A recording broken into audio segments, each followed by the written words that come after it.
Assalamualaikum warahmatullahi wabarakatuh. Alhamdulillahil malikil haqqil mubin. Alladzi akmala ad-dina wa awdaha tariqal mustabin. Wa asyhadu an la ilaha illallah wahdahu la syarika la syahadatan yarjul muwahhidu bihan najata yawmaddin wa asyhadu anna muhammadan abduhu wa rasuluh sayyidul anbiya'i wal mursalin wa ala alihi wa sahbihi wa man tabi'ahum bi ihsanin ila yaumiddin amma ba'du. Hadirin rahimani wa rahimakumullah, kita akan lanjutkan membahas kitab Usul Fikih karya Syekh Abdurrahman bin Nasir As-Sa'di. Tanpa sadar saya udah mau habis selesai. Padahal kita sedang muqaranah di kitab lain dan kitab lainnya belum terbuka, belum banyak dibuka. Subhanallah. Tadi pada saya udah lambat-lambat ini Usul Fikih. Udah mau selesai. Tapi nggak apa-apa. Jadi artinya satu bidang ilmu ini yang sebenarnya relatif berat sudah saya kuasai, alhamdulillah. Secara umum sudah saya kuasai ini usul fikih. Ini kitab ini diajarkan oleh guru kami. Kitab yang ini yang Syarhun Latifah itu tadinya saya nggak begitu mendalam ini. Begitu saya baca jadi baru saya paham banget gitu. Ini kalimat-kalimatnya. Kalau memang harus dibaca, memang kalau nggak dibaca sekilas kurang mendalam. Begitu saya baca syarahnya mendalam sekarang. Jadi usul fikih ini malah semakin kokoh di saya itu tergambar. Padahal ada kita pelajaran yang lain juga ada dari guru aja, tapi nggak begitu mendalam kalau kita nggak membaca syarahnya. Pelajaran sisipan yang pertama boleh. Anda harus mau membaca syarah kitab. Syarah kita baca aja per lafaz, per huruf, baca aja kitab. Walaupun gak dibaca sama guru kamu, misalkan kita nih guru kita belum bacain syarah itu, tapi kan guru sudah menjelaskan. Guru ini adalah memfasilitasi kita dalam satu pelajaran. Jadi guru itu mensyarah kitab dari berbagai syarah.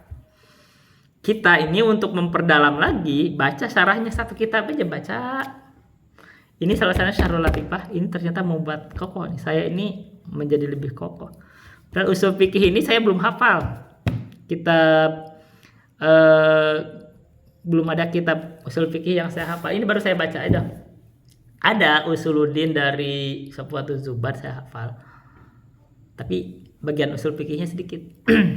Usul fikih ini enggak saya hafal. Tapi ketika kita baca saja walaupun nggak hafal, kalau paham, ini kokoh keilmuan kita. Pelajaran kalau Anda ingin kokoh di satu bidang ilmu, baca syarahnya. Baca syarahnya walaupun syarah ringkas, baca dari awal sampai akhir, pahami. Nah, kalau Anda paham itu, Anda sudah menguasai bidang ilmu itu. Ini contohnya usul fikih. Ini saya bacanya dari syarahnya sebenarnya.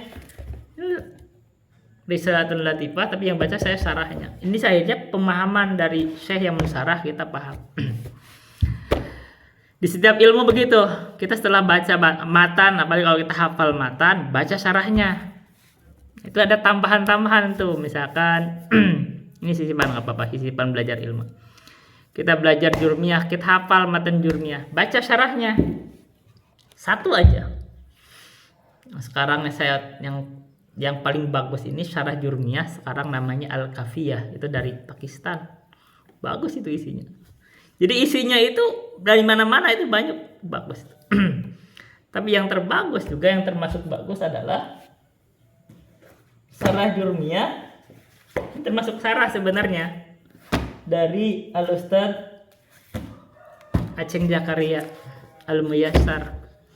Beliau itu adalah mensyarah jurmiyah, sebenarnya hanya saja tidak tegas saja ini perkaul enggak. Tapi jurmiyah itu dibentuk ulang, ditulis ulang dalam satu lafaz yang berbeda, yang lebih ringkas tapi lebih lengkap. Namanya Al-Muyassar. Ini terkenal nih di Indonesia nih. Kalau pesantren-pesantren Salafi itu sekarang menggunakannya Al-Muyassar. Kalau pesantren Nahdliyin enggak kayaknya. Tapi Al-Muyassar ini saya baca. Bagus isinya. Kalau saya bandingkan dengan matan Jurmiyah, Al-Muyassar malah lebih bagus. Padahal ini orang Indonesia baru meninggal kemarin 2023 kayak, atau 2024, 2023 baru meninggal. Ini ulama Persis, subhanallah. Saya belum pernah berjumpa beliau, tapi saya beli bukunya itu dari ada yang baca, terus saya buka, oh bagus nih gitu. Jadi saya ini Al-Muyassar ini bagus isinya. Saya hanya baca aja, tapi saya bacanya dari Jurmiyah. Nah, cuman karena tidak terkenal, ini baru kan. Matan Jurmiyah yang lebih terkenal, kita hafalnya Jurmiyah aja, hafal matan Jurmiyah, sarahnya dibaca. Paling bagus itu adalah Al-Kafiyah. Dari Syekh Utsaimin juga lumayan sebenarnya, tapi terlalu panjang ke sana kemarinya. Beliau terlalu panjang, tapi yang bagus Al-Kafiyah itu paling bagus. Nah, satu aja kalau kita paham dari syarahnya, setelah kita hafal matanya, hafal, paham dari guru dulu, terus baca syarahnya, kita kokoh di bidang ilmu. Kalau satu aja kita di bidang ilmu kita kokoh, walaupun dasar, kita jalan sudah mantap jalan kita. Ngomong, baca kitab apa aja kita sudah kebayang. Kalau ada masalah-masalah yang tidak ada di kitab itu tuh sedikit masalahnya. Misalkan adanya di Alfiyah dan tidak apa, itu sedikit.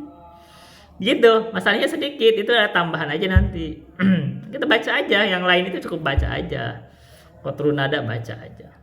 Mulhaqul i'rab baca aja. Tapi yang satu aja yang dikuasai, matan Al-Jurmiyah sama syarahnya. Ini ilmu tuh begitu. Alfiyah aja udah asal baca aja, nggak usah dihafalin juga nggak apa-apa. Asal baca aja.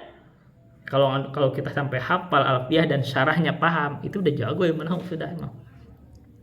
Kalau Alfiyahnya kita hafal, terus paham juga syarahnya, baca syarahnya misalkan Ibnu Aqil, wah itu udah jago emang, udah mantap ya menahun.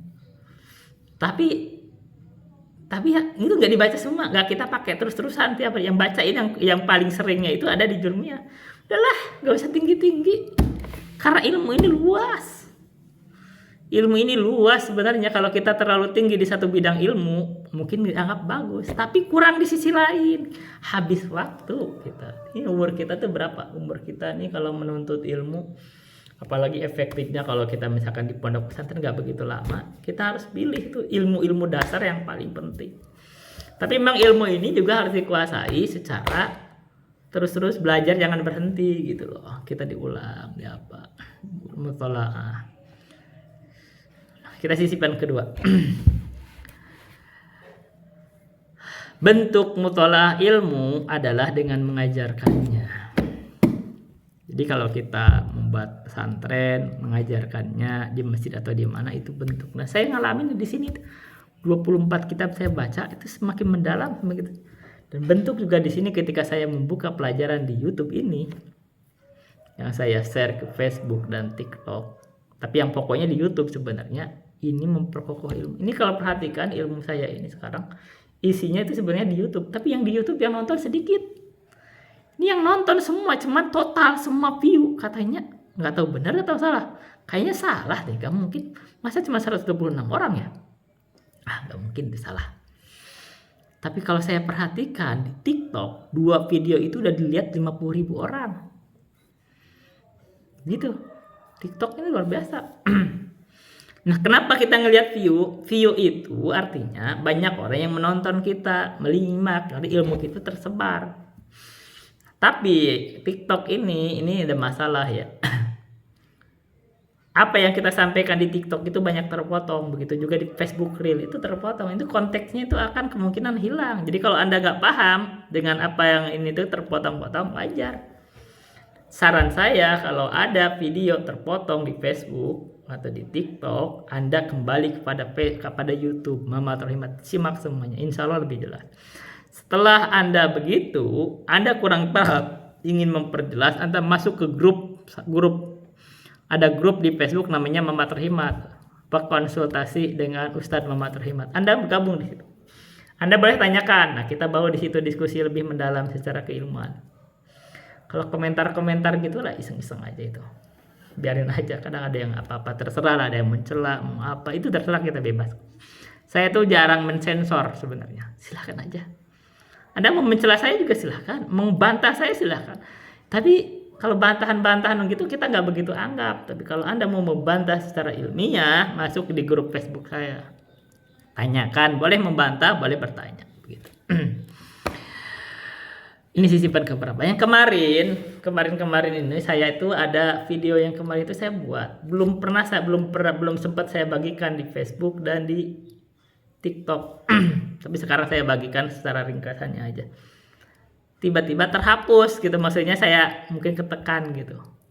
Akhirnya saya nggak bisa panggil ke CapCut untuk video editingnya, maksudnya bukan editing ya, potong-potong. Akhirnya saya hapus aja sudahlah. Artinya kalau ada pelajaran yang nggak lengkap, maksudnya memang itu belum dibagikan, Anda ingin simak nih yang kemarin itu belum saya bagikan, Anda simak di YouTube. Berikutnya, ini sisipan keberapa terserah. Saya ini otomatis sekarang menjadi konten kreator. Karena saya membagikan ilmu di YouTube, Facebook, dan TikTok. Nah, karena sebagai konten kreator ini ada ilmu lain yang saya pelajari. Ilmu yang lain itu yang saya belum pernah masterin sebenarnya lah. Bagaimana memotong-motong video. Ini kan saya baru sekarang saya coba-coba, itu kadang masih terpotong-potong. Ini ilmu kemahiran tertentu gitu kan. Setelah itu bagaimana saya membagikan, itu termasuk hashtag. Hashtag itu ada ilmunya kan, kemarin saya coba aja banyak-banyak. Ada yang komentar tuh, ada temen yang komentar namanya siapa ya? Nur Azizah Nabila Nur Azizah. Mas banyak banget ininya. 8 aja, ini ilmu baru ya saya terima. Dia paling maksimal 8 atau lebih dikit deh. Akhirnya saya sekarang berubah tuh, ini kalau perhatikan hashtagnya itu cuman 9 atau 10 kalau nggak salah gitu, 9 sedikit akhirnya. Oh lebih bagus ini rapi. Nah sekarang ilmu baru apa, kita ini belajar dari mana aja, kita kan berinteraksi sama orang, ada orang komentar, terus yang komentar itu masukan kepada kita terbaik buat kita. Ini melihatnya mungkin ini kurang estetik atau susah bacanya, kenapa kebanyakan, udah cukup segini aja.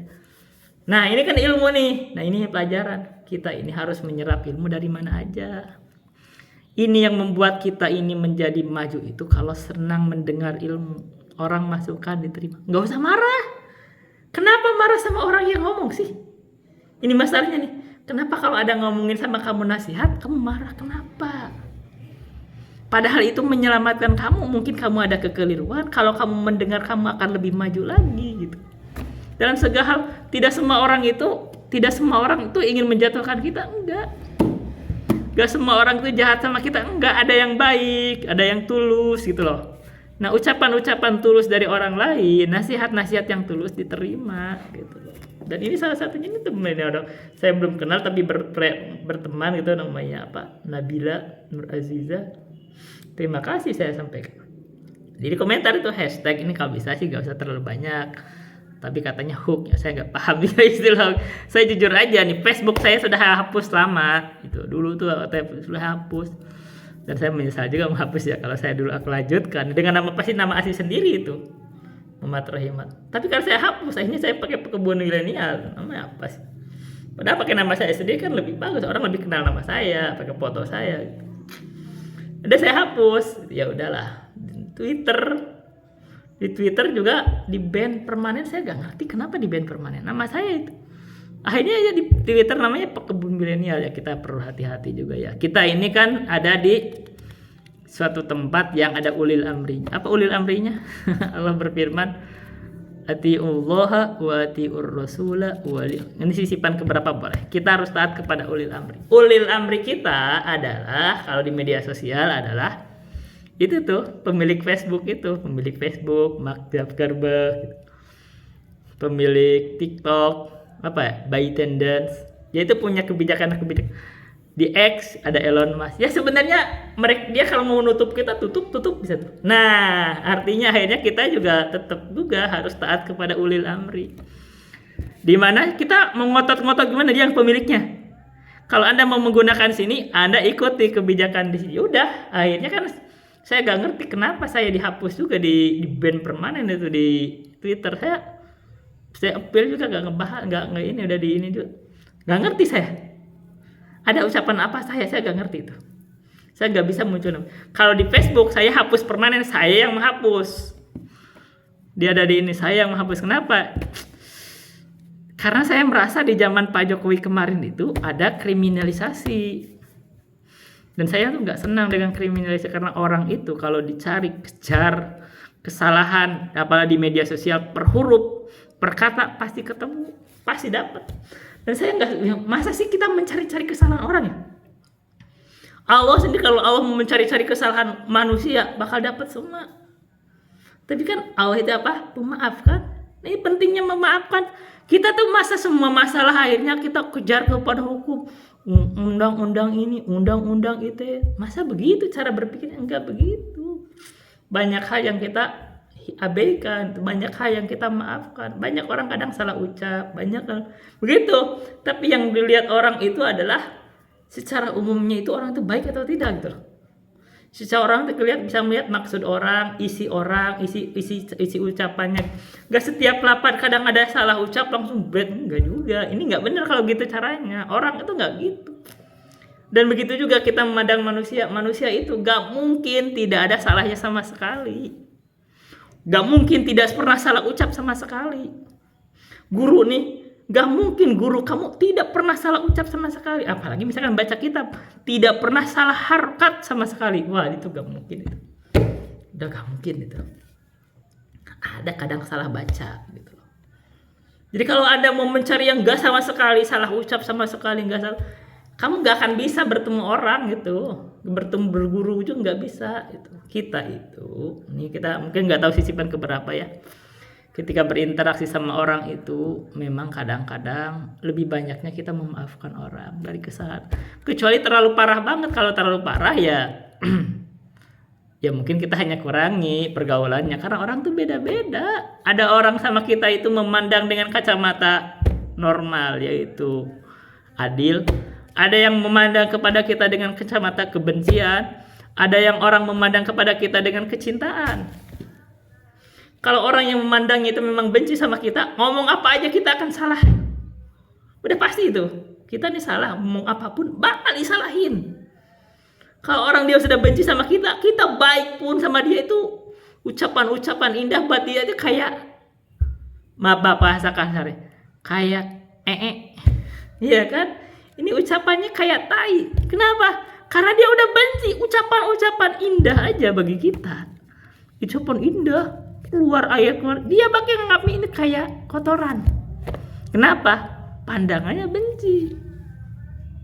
Tapi kalau orang memandang dengan pandangan cinta, dari awal dia ada salah-salah dikit udah meluruskan gitu. Ini maksudnya begini, ini maksudnya begini. Gitu, makanya penting kecintaan itu kepada sesama muslim, harus mencintai, apalagi kepada orang ulama atau para sahabat atau para imam begitu. Kita bisa mengarahkannya. Kalau ngejar setiap kesalahan, satu kalimat ada salah, ya akan menyalahkan terus. Gitu. Nah, kalau orang sudah tahu bahwa orang itu benci sama kita, udah tinggalin aja. Jangan berharap semua orang cinta sama kita semua. Nggak mungkin. Tidak, kalau orang udah benci sama kita, ditinggalin aja, dijauhi aja, nggak masalah. Nggak masalah. Ya, orang ada bilang kalau Helmiah ya, orang ada salah tuh katanya nomor sih, nggak usah dimaafin. Ya kita bukan maafin, maksudnya maafin gak masalah. Kalau orang udah benci sama kita, tinggalin aja. Kita gak usah mengejar orang supaya dia senang sama kita, gak usah. Biarin aja dia benci, gak masalah. Gitu loh. Kita cari orang lain yang lebih adil kepada kita, gitu, lebih bijak, gitu. Apalagi mencintai kita, begitu. Karena kita gak akan dibenci oleh semua orang, gak juga. Gitu. Kalau kita tidak berbuat jahat, gitu. Ini kayak kita misalkan saya menyampaikan ilmu, nggak mungkin semua benci sama saya, nggak, gitu loh. Ada yang suka, gitu loh. Bahkan kalau ada yang benci, jangankan saya, Nabi dibenci. Nabi Muhammad dibenci gara-gara apa? Bukan karena Nabi Muhammad berkhianat sama mereka, bukan. Bukan Nabi Muhammad pendosa, bukan. Nabi Muhammad itu sudah dikenal Al-Amin, orang yang sangat terpercaya. Tapi kenapa ketika menyampaikan ilmu dibenci? Karena bukan ke nabinya, ini kepada ilmunya yang dibenci, kepada agamanya. Sama dengan saya. Mereka mungkin tidak benci saya secara pribadi, saya tidak pernah mendolimi mereka mungkin. Tapi ketika saya menyampaikan ilmu, benci bukan karena saya, tapi terhadap ilmu yang saya sampaikan. Mereka benci, gitu. Tapi tidak semua orang akan benci. Ada yang suka. Kalau masih ada yang suka sama kita, terutama ilmu yang kita sampaikan, kita masih bersyukur. Berarti yang disampaikan kita benar. Kalau mencari semua orang senang sama kita, nggak mungkin. Bahkan ini menjadi sunatullah. Akan ada orang yang membenci kita. Biarin aja nanti dia merasakan nanti di akhirat bagaimana kebenciannya kepada sesama muslim, apalagi kepada seorang ustadz atau kepada ulama, apalagi ke nabi, apalagi kepada sahabat. Nah, itu biarkan aja mereka akan merasakannya. Karena ini ujian. Nah, Allah berfirman atau di dalam hadis qudsi kan, man adali waliyan faqad adantuhu bil harbi. Barang siapa yang membenci, yang menyakiti kekasih kami, maka saya, kata Allah, kami akan telah mengumumkan perang. Udah biarin aja, itu udah pasti. Kita ini tadi ya kepada manusia itu juga ada salahnya. Ya udah, kita memang maafkan, tapi kalau memang dasarnya orang udah membenci, tinggalin aja. Nggak perlu kita supaya dicintai orang, nggak perlu. Udah biarin aja. Kita cari yang lain gitu loh. Nggak usah. Cari yang lain aja. Cari orang yang sudah lebih adil memandang kita. Gitu. Orang akan selalu ada yang sinis kepada kita. Ada aja. Memandang rendah ada aja. Karena dia ngelihatnya itu dengan pandangannya. Lihatnya yang dia tidak tahu yang dia pandang itu mungkin punya kedudukan lebih tinggi dibanding dia di sisi Allah. Begitu. Orang itu kadang begitu, ada memandang rendah, menyepelekan, menghina, udah tinggalin aja, nggak usah. Nah makanya kita selalu memandang dengan pandangan Allah itu. Kalau Allah ridho terhadap kita, abaikan aja, gak masalah. Yang penting itu kita berusaha cari keridhaan Allah. Dimanapun kita cari keridhaan, mau kita di rumah, mau kita pergi kemana, kita cari keridhaan Allah aja, selesai masalahnya. Orang ada yang nggak suka, biasa gitu loh. Kita nggak usah maksain, udah nggak masalah. Sama nih, kita bicara sisi keberapa. Ilmu ini sekedar sampaikan aja. Balik ma unzila ilaika. Sampaikan apa yang diturunkan kepada engkau. Ilmu yang kita kuasai, sampaikan aja. Bahwa orang menerima, ya alhamdulillah itu hidayah dari Allah untuk dia. Tidak nerima nggak masalah, kita sudah menyampaikan, gugur kewajiban kita, udah selesai. Nggak usah ada pikiran macam-macam, nggak usah sakit hati kalau orang nggak menerima kita, nggak perlu. Kenapa? Karena Allah lebih tahu siapa yang berhak atas hidayah dan siapa yang berhak atas kesesatan. Gitu loh, Allah lebih tahu. Orang itu kadang terhalang dari hidayah. Kenapa? Ada perasaan sombong di dalam dirinya. Ini saya ini sudah jadi kiai, saya ini sudah jadi tokoh. Padahal belum tentu, gitu loh. Yang kamu kuasai ilmunya ilmu kesesatan. Bisa jadi begitu menyampaikan ilmu, ada orang yang bikin kamu, dia gak nerima karena kamu ada takabur di dalam diri. Akhirnya terhalang dari hidayah gitu. Atau mungkin kamu itu ada kebencian. Nah, kita sekarang sisipan berikutnya. Gak apa-apa. Ulang Bapak. Gak hati-hati membenci ulama. Ulama ini kalau kamu benci, hati-hati. Ulama itu disebut katanya darahnya ulama atau dagingnya ulama itu siapa? Apa katanya?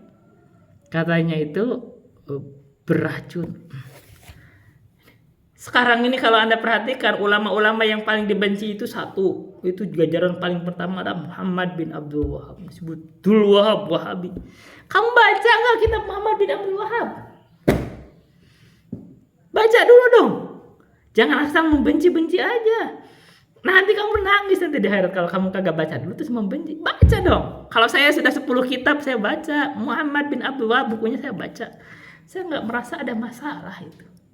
Baik itu buku. Kita boleh membedahnya. Kita boleh membedah. Makanya orang menuduh saya Wahabi. Nggak masalah. Nggak masalah saya disebut Wahabi. Saya umumkan bilang perlu saya Wahabi. Nggak masalah. Anda baca, kita bedah buku Muhammad bin Abdul Wahab. Nanti kita kapan-kapan di FB Live kita akan bongkar buku Muhammad bin Abdul. Satu kali pertemuan satu kitab. Nggak bisa juga ada kitab besarnya. Yang ringkas-ringkasnya aja, yang ringkasnya. kita selesaikan satu kitab. Yang gede-gedenya ya jangan. Di FB Live nanti insya Allah ya. Jadi FB Live itu sekarang kita akan buat program aja. FB Live kan sebenarnya Ask Me Anything, tapi di situ nggak ada yang bisa nanya juga. Ya udahlah. Jadi nanti kita di FB Live programnya adalah kita mengkaji kitab-kitab akidah aja. Kalau bisa satu pertemuan satu kitab. Kalau nggak bisa ya udah berkata itu baca singkat di FB Live. Begitu. Hati-hati kamu membenci ulama. Yang dibenci lagi berikutnya lah Ibnu Taimiyah. Anda baca gak bukunya Ibnu Taimiyah? Jangan-jangan Anda membenci karena orang benci sama dia. Anda baca aja bukunya Ibnu Taimiyah. Ini saya baca beberapa kitabnya Ibnu Taimiyah, saya dengar. Saya belajar akidah Al-Wasithiyah. Saya membaca, mempelajari apa namanya itu? Al-Fatawa Al-Hamawiyah Al-Kubra. Itu membongkar Ahlul Kalam. Ahlul Kalam benci sama dia karena dibongkar sama beliau. Ada qaidatun fi sabr, saya pelajari itu. Banyak tuh ini Ibnu Taimiyah ini ulama besar ya kalau Anda perhatikan. Ini hampir banyak buku-buku itu ada karyanya beliau. Anda baca tidak? Kalau misalkan ayo Ibnu Taimiyah di penjara, hampir semua umat Islam ulama besar itu di penjara kalau dia menyampaikan ilmu. Imam Ahmad di penjara. Jadi penjara itu bukan ukuran salahnya orang, bukan. Kadang orang begitu kokoh dalam pendirian menyampaikan ilmu, itu tempatnya di penjara. Tahu nggak? Hamka di Indonesia itu pernah di penjara. Tapi umat Islam itu, ulama itu kalau dia menyampaikan ilmu di penjara, itu ada pertolongan Allah, selesai karya. Maka Hamka itu ketika di penjara, selesai itu kitabnya Tafsir Al-Azhar tuh. Hamka. Jadi kita masalah penjara. Orang itu berusaha memaksakan kehendaknya. Tidak membunuhnya, kadang di penjara. Begitu caranya. Tapi Allah itu maha tahu. Ketika seorang ulama di penjara, yang ada itu justru ulama itu malah membuat karya besar. Selesailah kitab-kitab besar. Gitu. Jangan ukuran penjara. Ibnu Taimiyah begitu di penjara, banyak waktu dia banyak membaca Quran. Makanya gitu ketika dia meninggal itu gitu loh. Jadi itu kan bisa jadi orang itu begitu di penjara itu pertolongan Allah bagi dia supaya akan lebih dekat kepada Allah, akan lebih banyak waktunya. Begitu ulama itu, yang penting itu Anda siapa. Jadi bukan ukuran seorang ulama, kalau ulama di penjara, oh ini jelek, enggak. Kan siapa pemerintahnya? Siapa tahu pemerintahnya ada dikuasai orang-orang zalim. Ya kan? Bisa jadi. Nah gitu. Yang penting ini kita ini adil memandang. Kalau Anda tahu gak kisah Imam Al-Bukhari? Imam Al-Bukhari itu dia menyampaikan ilmu di suatu tempat itu ditolak, diusir kemana? Diusir ke sini, diusir ke sini. Imam Al-Bukhari. Padahal dia imam di negeri apa itu? Imam Ahlul Hadis itu. Di suatu negeri, di berbagai negeri datang selalu diusir. Akhirnya Imam Al-Bukhari berdoa kepada Allah. Dia sudah tidak sanggup untuk dunia, udah terasa sempit. Berjalan berapa langkah meninggal Imam Bukhari.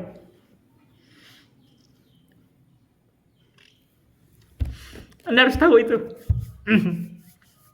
Ulama ini begini gitu loh. Ya. Ulama itu ketika dia memiliki ilmu, dia tegas di atas ilmunya. Enggak semua cinta sama dia, ada yang membencinya.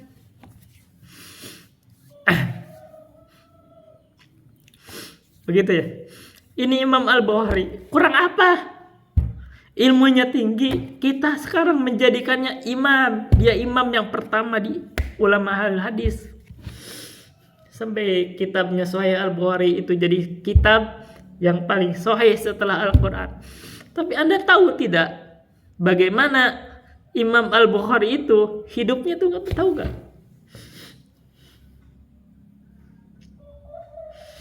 Di setiap negeri beliau dipersempit.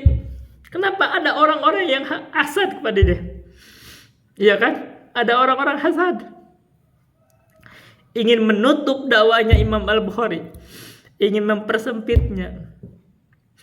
Ingin menjelekannya, ingin mempersempitnya. Tapi Imam Al-Bukhari ditolong oleh Allah.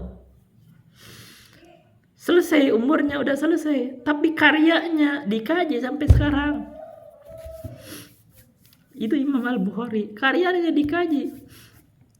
Kalau Anda tahu kisahnya Imam Al-Bukhari, ya kan, ketika hidupnya mungkin akhir hidupnya itu dia mengalami masa-masa yang berat.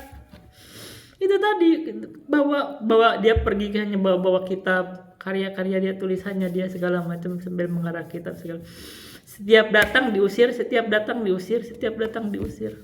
Kenapa? Ada pemimpin-pemimpin dolim. Pemimpin dolim itu dikuasai orang-orang dolim. Itu ada orang-orang ahlul bid'ah berbisik kepada pemimpin itu. Akhirnya ulama-ulama ahlu sunnah itu dipersempit. Tapi pertolongan Allah itu datang kadang setelah beliau meninggal. Iya kan? Imam Al-Bukhari tidak terkenal sekarang pada saat Imam Bukhari masih hidup. Siapa yang benar-benar memandang Imam Bukhari itu justru pada saat mau meninggalnya itu dia tuh dipersekusi oleh pemerintah, gubernur. Tapi orang itu kalau dia ada dalam keikhlasannya, ilmunya lurus, begitu dia meninggal maka dikaji karya-karyanya, ditolong. Ada orang-orang membersihkan namanya. Begitu loh. Begitu dia meninggal, dengar ya katanya itu dari kuburannya itu wangi. Ditampakkan kebenaran Imam Bukhari. Ya kan? Tampakkan kebenaran. Maka Anda gak usah takut. Ya kan? Sepanjang ada dia dalam kebenaran, Anda gak usah takut gitu. Sepanjang Anda itu ada di dalam kebenaran, hanya sampaikan aja kebenaran, apapun risikonya tangani. Kalaupun dibunuh juga gak apa-apa. Nah, ini tujuannya apa? Kalau Anda tujuannya mencari ridho Allah, nyawa itu juga gak berharga juga. Orang yang pergi berjihad kemana-mana itu nyawanya udah gak berharga. Kenapa? Allah sudah membelinya. Surga jaminannya. Jadi kita nih, dan apalagi nih para ulama itu dia jihadnya itu lebih tinggi dengan jihad pedang. Orang yang berjihad dengan pedang itu hanya main pedang. Anak kecil juga udah bisa tuh. Tapi ulama itu dia harus menuntut ilmu dalam ilmunya. Dia mendebat orang-orang yang ahlul bidah, mendebat orang-orang sesat dengan ilmunya. Itu gak semua orang bisa. Tapi karena dia berjihad dengan ilmunya, pasti ada yang gak senang. Ketika gak senang, apapun risikonya tanggung. Gitu. Kenapa? Karena dia ada jihad terbesar. Allah meridhoinya, insya Allah. Gitu. Kita gak usah khawatir. Ini berlalu Imam Bukhari. Bagaimana Imam Bukhari meninggal? Setelah meninggalnya ditolong oleh Allah. Namanya sekarang udah 1000 berapa tahun? Udah 1200 tahun lebih terkenal Imam Bukhari. Siapa gubernur yang mempersekusi Imam Bukhari? Anda tahu kan namanya? Nggak tahu. Ya kita nggak kenal. Orang bahkan udah melenyapkan namanya. Itu ada orang, kalau ada orang berkuasa dia mempersekusi ulama, dia akan tenggelam dengan tengahnya waktu. Tapi ulama itu namanya malah berkibar ratusan tahun berikutnya, bahkan ribuan tahun mungkin masih terdengar namanya. Inilah cara Allah meninggikan namanya. Itulah berjalan sebelumnya ulama atau para nabi. Anda tahu bagaimana kisahnya Nabi Zakaria dipersekusi? Anda tahu kisahnya Nabi Yahya dipersekusi, dibunuh. Siapa yang membunuh? Ada raja. Sekarang Anda tahu nggak siapa rajanya? Nabi Zakaria masih dikenal namanya. Makanya masalah nyawa, masalah apa itu nggak berharga. Ketika ada satu kebenaran, Anda angkat kebenaran, Anda nggak berharga dengan nyawa Anda. Apapun udah nggak berharga, Anda tanggung aja akibatnya. Kenapa? Karena kebenaran itulah yang Anda tinggikan, dan Anda akan ditinggikan dengan memegang kebenaran. Anda mau dicatat sebagai siapa? Anda mau dicatat sebagai orang yang memadamkan kebenaran itu sendiri, atau Anda mencatat orang yang memperjuangkan kebenaran? Disitulah keikhlasan diuji. Nanti kaum muslimin itu akan melihat, i'malu fasayarallahu amalakum wa rasuluhu wal mu'minun. Berbuatlah kamu, Dan bentuk perbuatan itu berdakwah kepada kamu. Berkatakanlah ilmumu, sampaikan, keluarkan ilmu kamu. Nanti kaum mukminin, Allah, Rasulnya dan kaum mukminin akan melihat. Maka kita dakwah terbuka aja. Dakwah ini terbuka aja, di mana sampaikan terserah. Nanti akan dilihat apa yang kamu sampaikan. Kalau benar diuji kebenarnya, kalau salah di mana salahnya. Begitu. Gak usah ditutup-tutupi, sampaikan aja. Nanti akan dilihat. Baik. Sekarang kita nggak tahu komentar berapa. Akhir-akhir ini, kalau Anda ketahui sekarang sedang ada beredar berita bahwa ada ustadz terkenal katanya masuk di KPK. Nggak perlu namanya, saya nggak perlu. Apa pelajarannya? Saya sampaikan sekarang, Anda jangan tertipu dengan keterkenalan. Jangan tertipu dengan keterkenalan. Oh, ini terkenal, Anda harus mengikuti orang-orang yang terkenal. Belum tentu keilmuannya orang yang terkenal lebih lurus dibanding orang yang gak ada terkenal. Dan belum tentu orang yang terkenal itu lebih ikhlas. Kadang orang terkenal itu basa-basi, siapa tahu. Keikhlasan orang terkenal lebih sulit. Orang yang gak terkenal itu lebih lugas ngomong. Kenapa? Dia gak peduli, kagak punya apa-apa. Ya loh, gak punya apa-apa dia. Nah, karena ketika dia sudah gak peduli, dia gak mengkhawatirkan dirinya, dia gak merasa gak punya apa-apa, dia sampaikan hanya menjunjung kebenaran, dia lebih ikhlas. Beda kalau orang sudah punya apa-apa.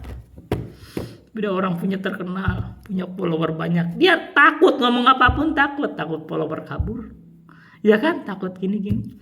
Karena followernya jadi teraplikasi, nanti ada orang lain kagak enak, mungkin dia nggak suka, begitu. Akhirnya jadi nggak lugas. Orang yang nggak terkenal lebih lugas.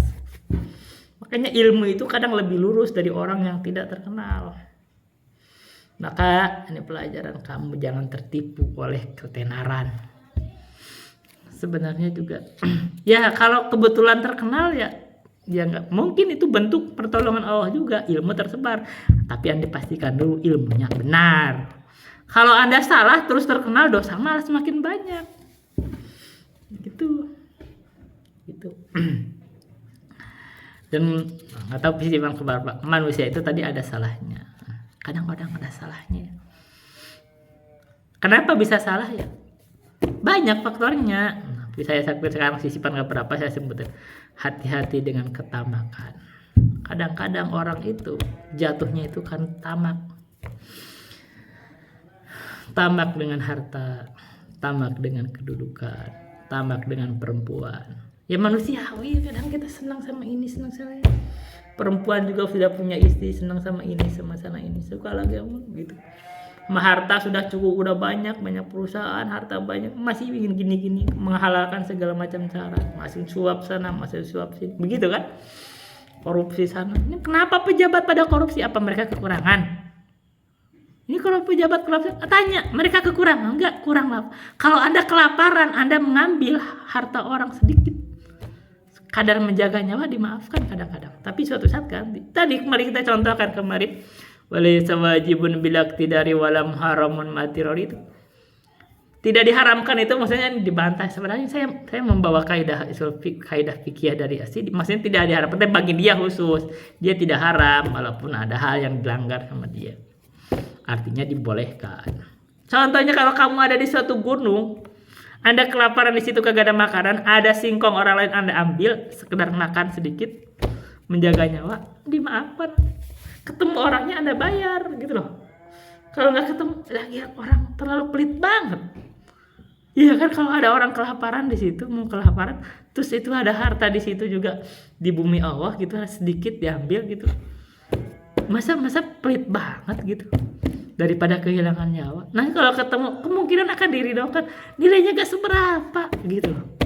Nah, ya kan, ini kan mencuri kan, mencuri. Ada singkong orang dicuri, nilainya gak seberapa. Berapa sekilo harganya cuma 500. Gak akan habis sekilo untuk satu orang kan gitu. 500 perak loh, rupiah. Berapa nilainya? Masa orang kagak ridho sih? Nah, ketika begitu, kalau orang kelaparan di konteks itu dan dia gak bisa dihad, orang Had itu ada batasannya juga. Kalau batasannya itu dalam darurat itu diangkat oleh Allah. Gitu loh. Nah, di konteks itu mencuri di konteks itu tuh dimaafkan. Sekarang pejabat-pejabat ada yang kondisi begitu, mereka berkecukupan. Kenapa masih korupsi juga? Tamak. Orang ini kalau udah dikuasai dengan tamak akan halalkan segala cara, akan selalu kurang. Nah, ini sisipan yang keberapa boleh sebut. Hati-hati dengan sifat tamak. Ketamakan ini akan menjatuhkan kita, siapapun dia. Orang kaya akan kalau tamak dia akan ngampas harta orang. Tamak dengan kedudukan itu diinjek semua supaya dia paling tinggi. Dihalalkan semua cara segala. Ya kan, untuk keluarganya. Wah, dibongkar semua itu tamak. Pemimpinan, hati-hati lah kita sebutnya. Nggak tahu sisipan keberapa nih.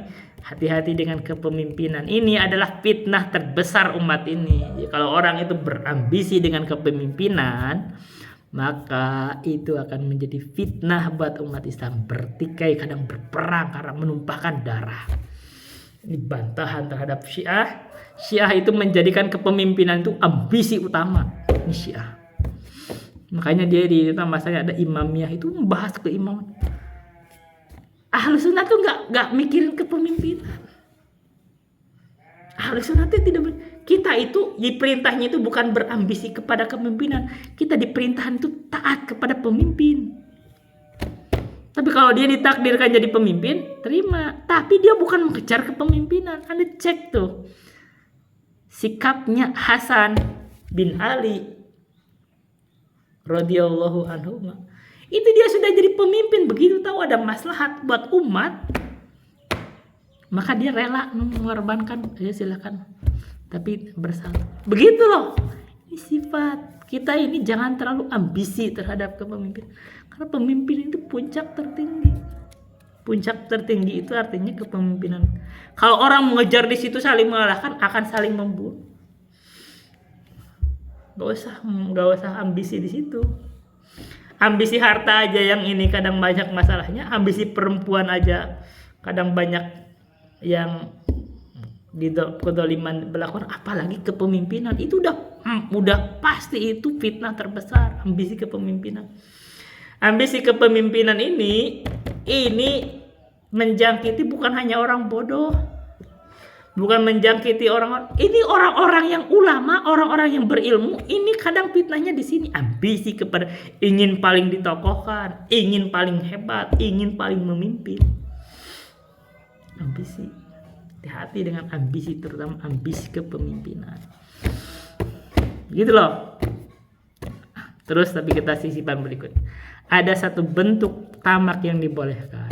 Apa? Tamak terhadap ilmu. Jadi kalau Anda tamak terhadap ilmu itu diizinkan, bahkan itu bagus. Kita sudah belajar kitab-kitab ini, saya belajar nahwu, udah jago nahwunya. Tapi saya masih ada kurang ya ilmu usul fikih, belajar usul. Saya masih kurang nih ilmu ulumul Quran, belajar ulumul Quran. Saya masih rada lemah di ulumul hadis, belajar ulumul hadis. Saya masih lemah Quran, belajar Quran. Saya masih lemah tafsir, belajar tafsir. Saya masih lemah hadis, belajar. Saya belajar lemah masih dalam fikih. Saya masih lemah dalam adab, belajar adab. Begitu. Nah, kalau orang tamak di dalam ilmu malah lebih bagus gitu. Dan sekarang belajarnya semakin dalam Anda belajar akan semakin merasa bodoh. Saya aja sebenarnya nih, kalau ngelihat dari kedalaman ilmu saya tuh gak ada apa-apanya, masih banyak ilmu. Saya kalau bertemu orang ulama itu saya ngerasa paling kecil. Walaupun saya udah belajar lama, iya, tapi kalau dibanding orang-orang yang merasa lebih pintar, padahal mereka nggak ada apa-apanya juga, ya kan? Ya mungkin saya lebih berhak secara ilmu. Tapi kalau dibandingkan orang-orang yang berilmu, saya juga nggak ada apa-apanya karena kita berjumpa dengan orang-orang berilmu. Begitu aja. Jadi kita harus tahu kadar diri. Di suatu wilayah itu kita ini orang berilmu atau bukan. Kalau di wilayah itu kalau berilmu kita maju ke depan boleh, gitu loh.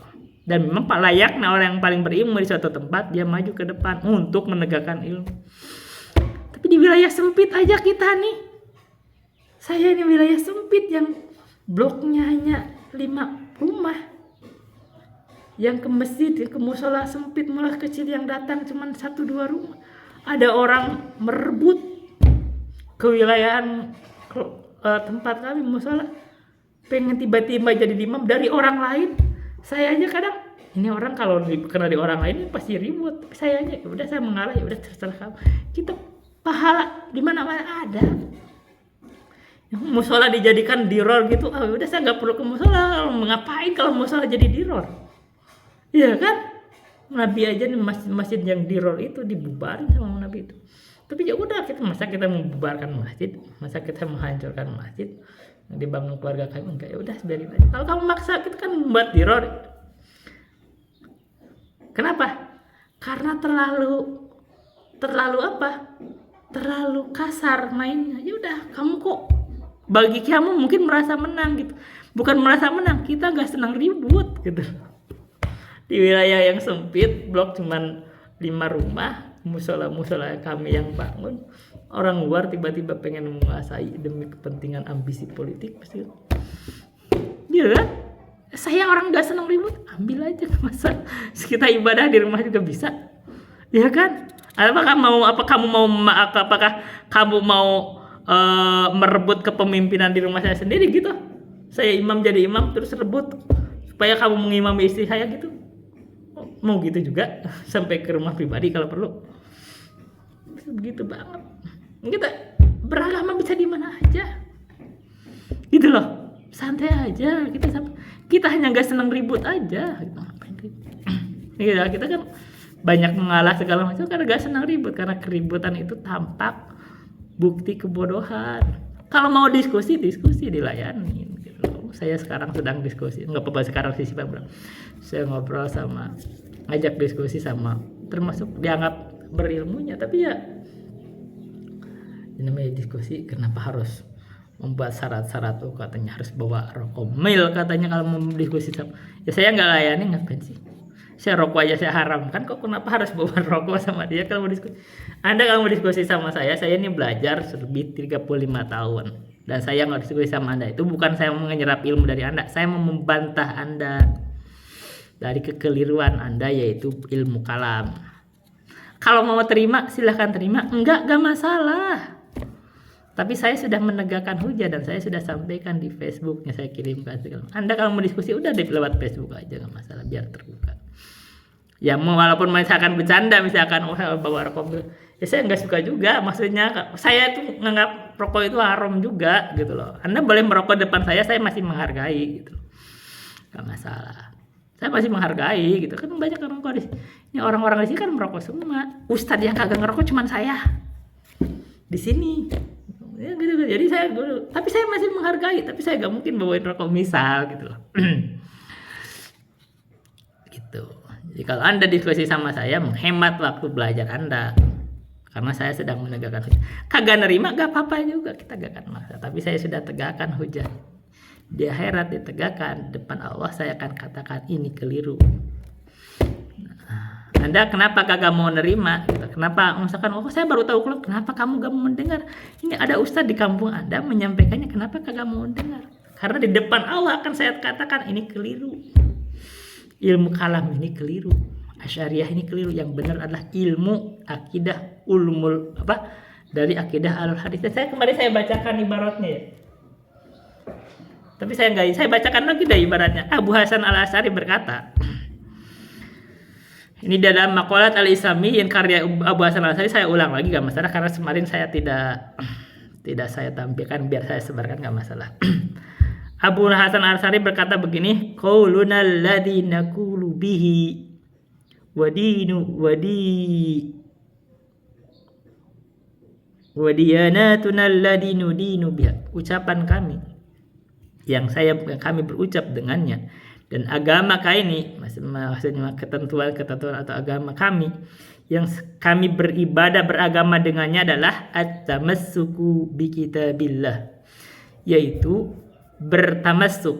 berpegang dengan kitabullah wa sunnati nabiyhi, dan dengan sunnah Nabi Muhammad sallallahu alaihi wasallam, wa ma ruyanis sahabati wat tabi'ina, dan apa-apa yang diriwayatkan dari sahabat dan tabi'in, wa immatil hadisi, dan diriwayatkan dari ulama ahlul hadis.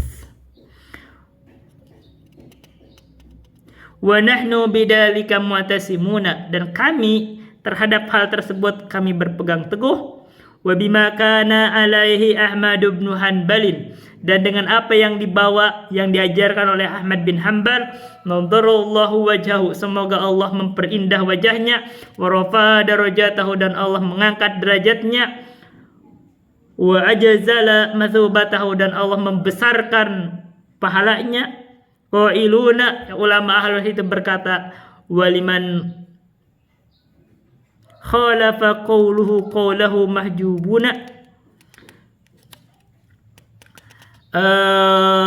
dan orang-orang ahlul hadis itu berkata, waliman khalafa qawlahu, dan bagi orang-orang yang ucapannya menyelisih ucapan Imam Ahmad adalah mujanabuna, dijauhkan dari hidayah. Liannahul imamul fadilu, karena sesungguhnya Imam Ahmad adalah imam yang utama, raisul kamilu, dan pemimpin yang sempurna, alladzi abana bihil haqqa inda dhuhurid dhalali, yang Imam Ahmad itu menampakkan kebenaran ketika telah sedang tampaknya kesesatan. Ketika ahlul kalam itu menguasai sampai khalifah itu terpengaruh oleh ilmu kalam, Imam Ahmad menampakkan akidah ahlul hadis. Maka Imam Ahmad menampakkan kebenaran ketika umat ini sedang dikuasai oleh kesesatan. Makanya orang yang menyelisih Imam Ahmad masalah besar. Gitu. Nah, Imam Abu Hasan al-Asy'ari yang dulu beliau adalah ahlul kalam, yang mengikuti yang sebelumnya itu terpengaruh oleh lawannya Imam Ahmad itu, yaitu Mu'tazilah, akhirnya kembali kepada akidah ahlul hadis. Kita akan bahas sekarang usul fikih. Ini udah banyak juga sisipan ilmunya. Faslun al-amru wan nahyu, al-fadul umumi, al-ijtihadu wat taqlid. Inilah pasal terakhir. Jadi kita udah mau habis usul fikih. Kita sekarang sedang akan membahas tentang udah pasal terakhir. Kita mau selesai. Membahas tentang al-amru wan nahyu, al-fadul umum, al-ijtihad wa taqlid. Bahas tentang perintah, larangan, lafaz-lafaz umum, ijtihad dan taqlid. Al-amru bisyai'i nahyu an diddihi. Perintah terhadap sesuatu artinya adalah larangan dari kebalikannya. Jadi kalau kita misalkan merintahkan untuk, misalkan perintah untuk berbuat adil, innallaha ya'muru bil adil, Allah perintahkan, innallaha ya'murukum bil adil, memerintahkan kalian berlaku adil, artinya itu artinya larangan untuk berbuat sebaliknya. Berarti Allah melarang orang berbuat zalim, kan gitu. Jadi al-amru bil adli artinya adalah nahyu bidzulmi. Jadi kalau Allah memerintahkan berbuat adil, artinya Allah melarang orang berbuat zalim. Wan nahyu anisyai'i amrun bididdi. Jadi kalau larangan terhadap sesuatu artinya itu berupa perintah untuk kebalikannya. Jadi misalkan Allah berfirman, wala taqtulu anfusakum. Janganlah kamu membunuh diri-dirimu. Berarti membunuh dilarang kan. Nah, artinya perintah kamu untuk menjaga diri, menjaga jiwa. Wala taqtulu amwalal yatimi bil batil. Janganlah kamu memakan apa sih kalimat tadi? Wala taqulu amwalal yatimi bil batil. Amwalal yatimi bil batil. Janganlah kamu memakan harta anak yatim dengan batil. Artinya itu larangan memakan harta anak yatim, artinya perintah kita untuk menjaga harta anak yatim. Begitu. Wa yaqtadil fasada ila idza dalad dalilu ala sihhati. Wa yaqtadi, dan nahyu ini memberikan, wa yaqtadi al-fasada, memberikan bahasanya lah berkonsekuensi al-fasada kepada kerusakan. illa idza dalad dalilu ala sihhati, kecuali ada dalil yang menunjukkan sahihnya. Jadi kalau ada larangan itu artinya menunjukkan fasad gitu. Wal amru ba'dal hadri yarudduhu. Nah, sekarang gimana kalau ada perintah tapi sebelumnya ada larangan? Itu maksudnya apa? Wal amru ba'dal hadri yarudduhu ila ma kana alaihi qabla dzalik. Jadi kalau ada perintah tapi perintah itu datang setelah larangan, maka itu artinya yarudduhu mengembalikan perintah itu ila ma kana alaihi terhadap segala sesuatu yang terjadi, atau ala ma kana alaihi sesuatu itu ada qabla dzalik sebelumnya. Misalkan ya, Nabi itu pernah melarang ziarah kubur. Begitu Nabi tiba-tiba fazuruha, maka kamu ziarahi kubur, itu artinya mengembalikan hukum kepada asal. Apa asalnya? Asalnya disyariatkan, dibolehkan ziarah kubur. Hukumnya itu hukum asal. Kembali hukum asalnya apa? Yaitu nanti dibedah hukum asal ziarah kubur itu. Yang jelas hukum asalnya itu bukan wajib. Kita pakai dulu kan gitu. Kan asalnya fazuruha itu kan perintah, ya kan?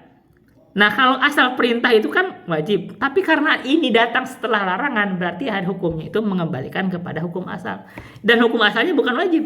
Begitu loh, artinya ini hanya masuknya di indikasinya itu adalah masuk di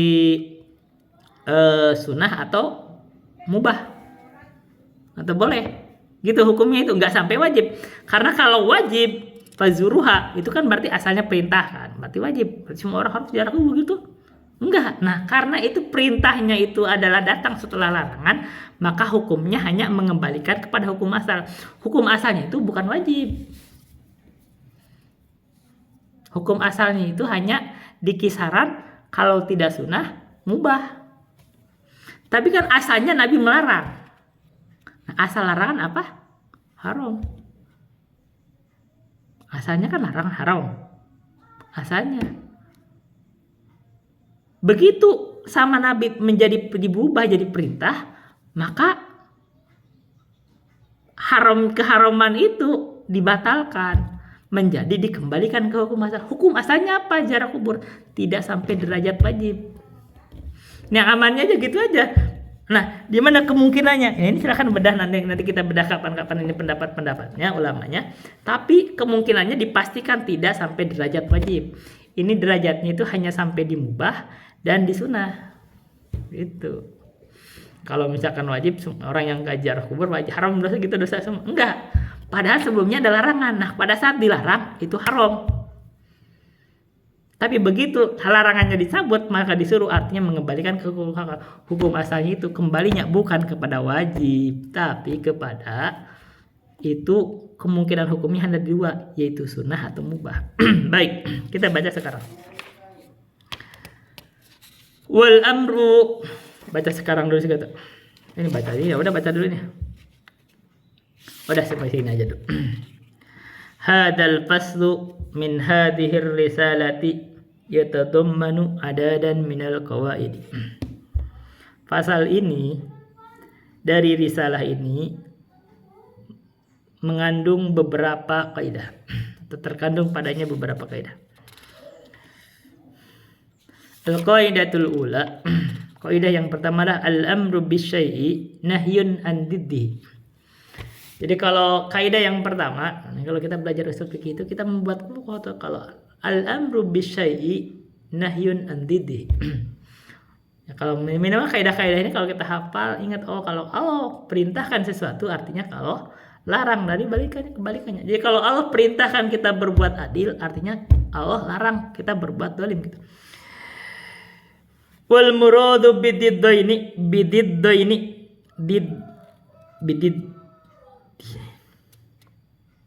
andiddihi biddaini bacanya.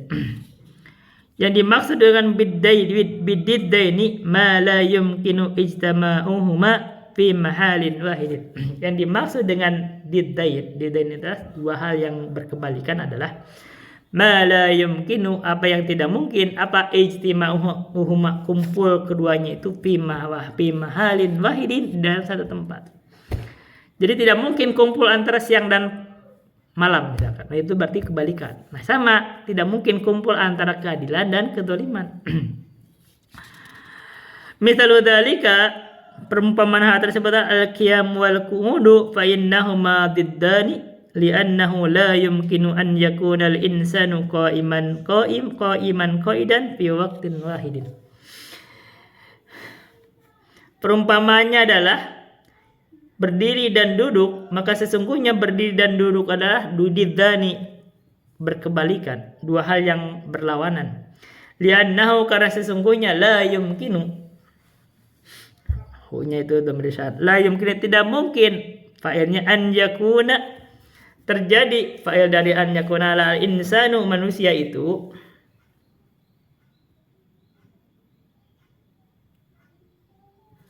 qa'iman qa'idan, itu adalah khabar kana, dia berdiri sekaligus duduk fi waqtin wahidin, di satu waktu. Gak mungkin orang itu duduk dan berdiri sekaligus, gak mungkin. Dia duduk ya duduk, berdiri gitu loh. Walidzalika, dan karena hal tersebut, idza ja'ana amrun bil qiyami, bila mana ada perintah bila mana datang failnya amrun, perintah bil qiyami, untuk berdiri, fa innahu yakunu nahyan anil julusi, maka sesungguhnya itu artinya larangan. Jadi yakunu itu perintah, terjadilah perintah berdiri, itulah nahyan anil julusi, larangan untuk duduk.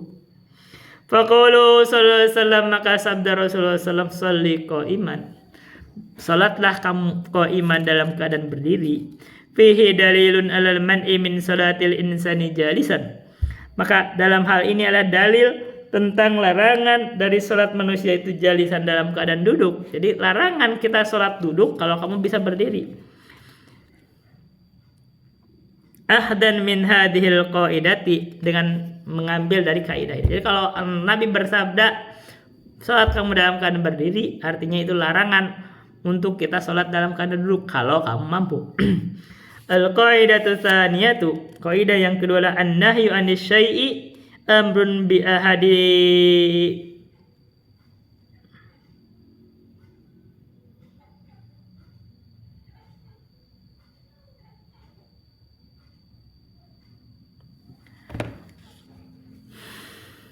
ini kenapa jadi had begini ya? An-nahyu an syai'i anis syai'i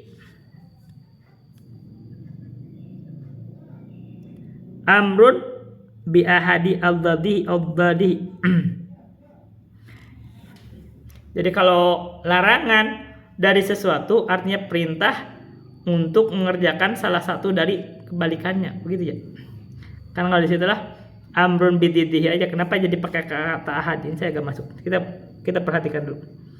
Fa idza naha syari'u an fi'lin minal af'ali, maka ketika Allah dan Rasulnya melarang dari mengerjakan sesuatu dari pekerjaan, fahina idin, dan maka dalam hal ini hadan nahyu yakunu amrun bididdihi, maka jadilah larangan ini adalah amrun bididdihi, perintah terhadap kebalikannya. Misalnya dalika, perumpamaan hal tersebut adalah naha syari'u aniz zina, Allah dan Rasulnya melarang dari perbuatan zina. Faqala wala taqrabuz zina, maka Allah berfirman, maka janganlah kalian mendekati zina. Fa idza kana al-insanu la yatamakkanu min tarkiz zina ila bil wat'il mubahi, fayakunu huna qad umira al-insanu bil wat'il mubahi, wal wat'ul mubahu qad yakunu bi aqdiz zawaji, wa qad yakunu bi syira'il ima'i fi zamanil awwali. Fannahyu aniz zina'i liman kana muhtajan aw liman kana yakhsha ala nafsihi minal wuqu'i fihi yujibu alal insani ahadu amrayni, imma an yatajawwaja wa imma an yashtariya amatan mamlukatan. Baik, kita baca singkat. Ketika manusia itu tidak mungkin dari meninggalkan zina kecuali dia melakukan berjima secara mubah. Jadi ketika manusia itu tidak mungkin meninggalkan zina kecuali dengan melakukan berzina secara mubah yang dibolehkan, maka jadilah di sini itu telah diperintahkan manusia itu untuk melakukan jima secara mubah. Jadi Allah melarang berzina, maka berarti manusia itu diperintahkan melakukan kebalikannya, yaitu berjima secara dalam hal yang dibolehkan. Wal watul mubah, dan ini baru sekarang masuknya. Berjima secara yang mubah itu qad yakunu bi aqdiz zawaji, kadang terjadi dengan akad pernikahan, wa qad yakunu bi syira'il ima'i fi zamanil awal, tapi kadang terjadi juga dengan membeli budak di zaman awal. Di zaman dulu itu kita boleh membeli budak dan budaknya boleh dijima. Nah, kalau kita menjima budak maka itu jima kita halal. Sebagaimana kita kalau dia menikah terus berjima maka jimanya halal. Fanahyu aniz zina liman kana muhtajan, maka larangan untuk berbuat zina bagi orang yang membutuhkan persetubuhan, maksudnya butuh untuk berhubungan badan. Aw liman kana yakhsha ala nafsihi, atau bagi orang yang khawatir terhadap dirinya minal wuqu'i fihi, terjatuh di dalam zina itu, yujibu alal insani, maka larangan berbuat zina tersebut akhirnya mewajibkan terhadap manusia itu ahadul amrayni, satu dari dua perkara. Ima an yatajawwaja, pertama boleh bisa dengan memilih dia menikah, wa imma an yashtariya ammatan mamlukatan, atau dia memilih dengan membeli hamba sahaya yang dia miliki. Jadi kalau Allah melarang dia itu berbuat zina, maka ketika dia itu tidak bisa menghindari zina itu kecuali dia melakukan berjima secara mubah, artinya perintah untuk dia itu menikah atau membeli hamba. Yang ketiga, al-qaidatus salisatu, kaidah yang ketiga adalah annan nahya yaqtadil fasada, bahwa sesungguhnya larangan itu berkonsekuensi rusaknya perkara. Bimakna anna syari'a idza naha an fi'lin fa innahu hina idzin la yakunu dzalikal fi'lu sahihan tatarattabu alaihi atharuhu.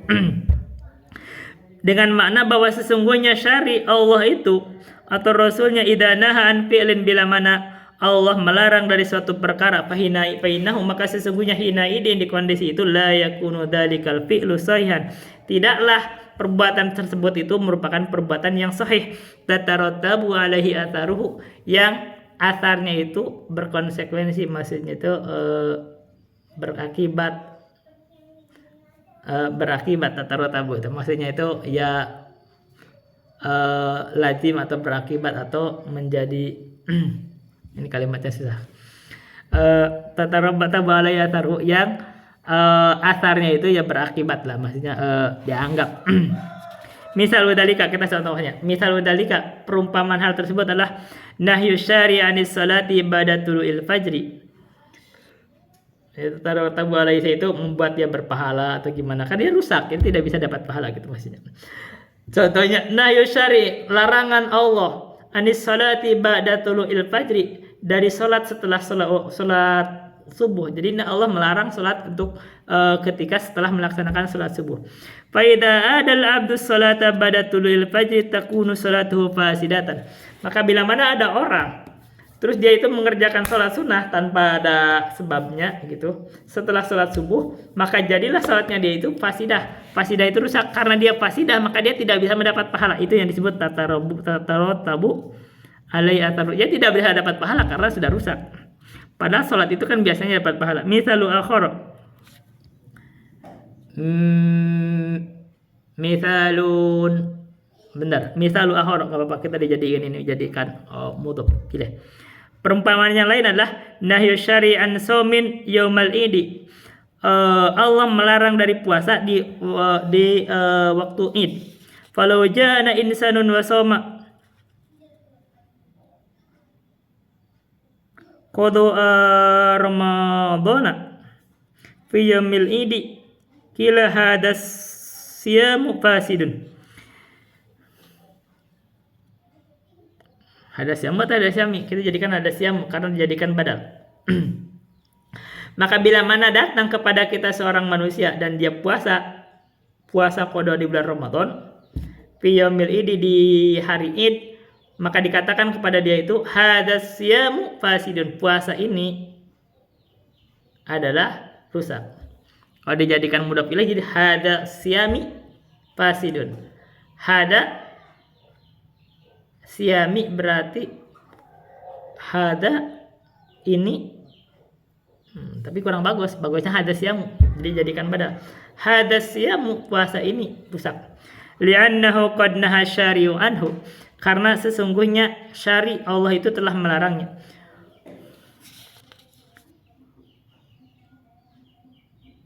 Wa yunbana ala dzalika anna hadzal qada'a la yubri'ud dimata. Dan dibangun di atas hal tersebut, di atas kaidah tersebut atau larangan tersebut, bahwa sesungguhnya qada tersebut tidak menghapus dimah. Maksudnya ketika dia itu punya qada untuk puasa Ramadan, tapi kalau dia qadanya di hari Id, maka dia tidak menghapus dosa, tidak menghapus kewajiban dia tetap harus membayar qada di waktu lain. Wa yajibu 'alal abdi an yasuma yauman akhar.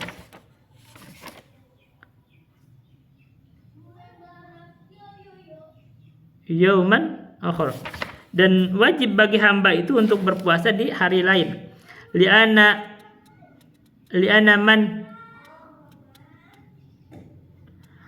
min muqtadi kauni syai'i fasidan ala taratabu alaihi atharuhu.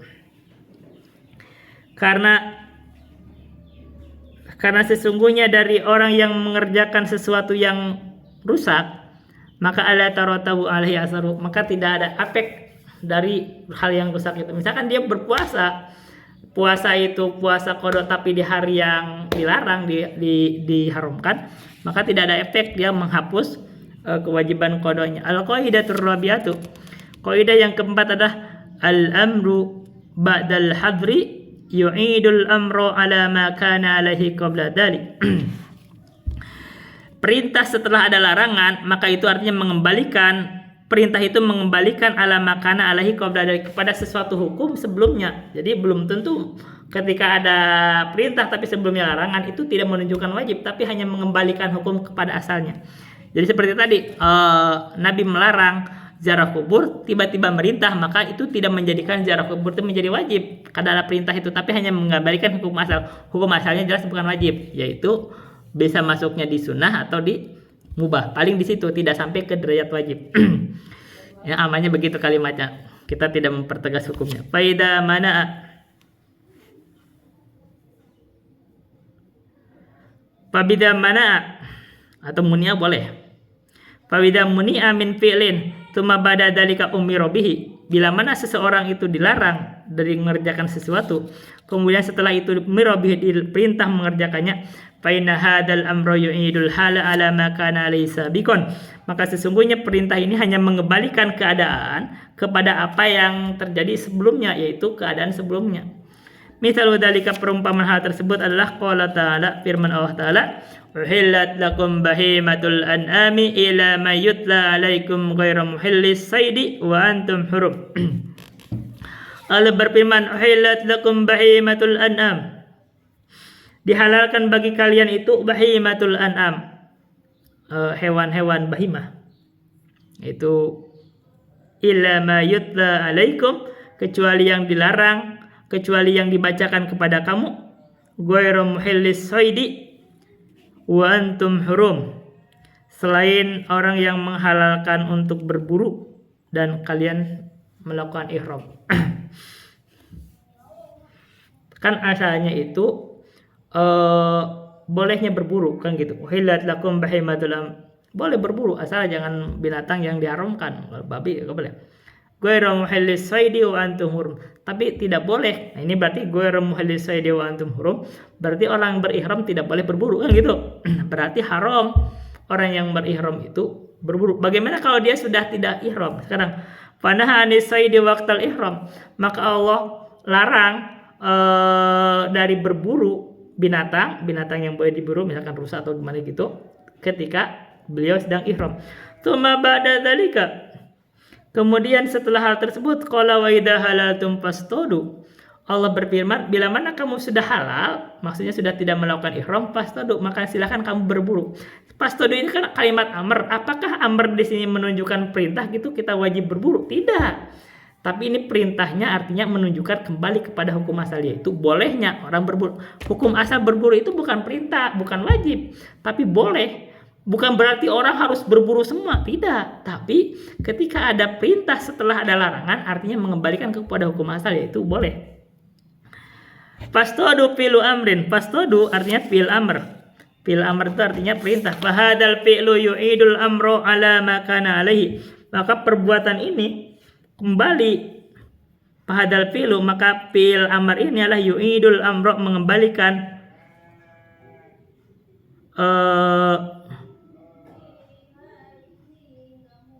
maka mengembalikan yu'idul amru, al-amru dijadikan fa'il.